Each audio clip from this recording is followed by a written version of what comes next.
Hey, Trinity. So I think I made a mistake. I was just making a tuna deluxe sandwich with extra ketchup for a customer. And I accidentally covered the whole thing in hot sauce instead of ketchup. Ooh, that is a mistake. But we all make mistakes sometimes, like dropping ice cream on your shirt or even forgetting a line in a play. Accidents happen. Yeah, that's true. So putting hot sauce on his sandwich wasn't a sin? No, a sin is when we decide to do what we want to do instead of what God tells us to do. Great. But what if I gave him the sandwich thinking he may not notice? Well, Arlo, mixing up the ketchup and hot sauce was an accident, but not telling the truth that you had messed up is a lie, and God has told us not to do that. I knew I should have made him a new sandwich, but I thought maybe he wouldn't notice. The Bible says that all of us choose to do the wrong thing when we know what is right. We have all disobeyed God's rules and sinned. The good news is when we decide to follow God, He forgives our sin so that we can have a relationship with Him. But does that mean we stop sinning and only do what God tells us to do after we follow Him? We are still going to sin and decide to do our own thing, but God will always forgive us when we ask Him to. Is there a story in the Bible that tells us how God forgives us, even when we sin? Absolutely. Let's open the Bible and read from the part of the Bible called the Gospels, which tells us about Jesus' life here on earth. You ready? Let's check it out. Jesus forgives and restores.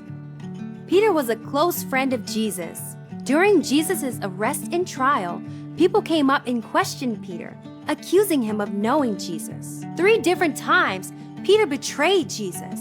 He lied and told people he did not know Jesus at all.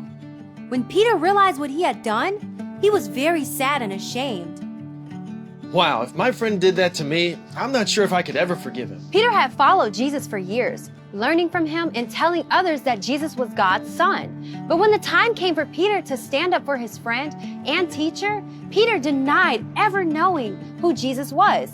If I was Peter, I don't know if I could ever show my face in public again. That afternoon, Jesus died on a cross and was buried in a tomb. But then 3 days later, Jesus came back to life.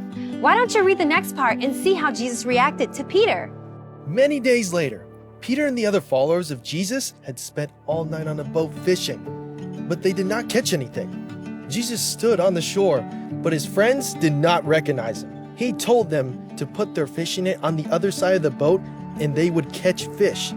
One of the disciples said to Peter, "It is the Lord." Peter jumped into the water so he could swim to shore. When the disciples arrived at shore, they saw a charcoal fire and Jesus said, "Come and have breakfast." Jesus took bread and fish and gave it to them. When they had eaten, Jesus turned to Peter. 3 times, Jesus asked Peter if he loved him. Each time Peter responded, "Yes, Lord, you know that I love you." Peter was very sad that Jesus asked him the 3rd time. Peter loved Jesus very much. "Lord, you know everything. You know that I love you." Jesus told Peter that he would bring honor to God. Then Jesus said to him, "Follow me." Even though Peter betrayed Jesus and lied about ever knowing him, Jesus still loved him and forgave him. Jesus flipped Peter's sin into something amazing. Peter went on to tell many people about God's forgiveness. Am I supposed to forgive people who betray me and mean to me, like Jesus did? That seems really hard. Jesus came to show us how to follow God. He didn't say it would be easy, but just like Jesus showed amazing love and forgiveness to Peter, He wants us to forgive others too. Even when they don't deserve it? That is the amazing part. None of us deserve it because we've all decided to do our own thing instead of what God asks us to do. But Jesus forgives us anyway. Peter messed up pretty badly. Let's be real. I messed up quite a few times. Like today when I lied about the tuna deluxe. But Jesus still forgave Peter. That gives me hope that God will forgive me. God always forgives us when we ask. God is kind to us and ready to forgive. We mess up and do what we think is best instead of what God says is best, just like Peter. But God's love is bigger than our mistakes, and He is always ready to forgive us. That is so great. Oh, I see my tuna deluxe extra ketchup sandwich customer. I'm gonna go apologize and ask him to forgive me. And I'm gonna give him a new sandwich. Hot sauce free. Gotta go.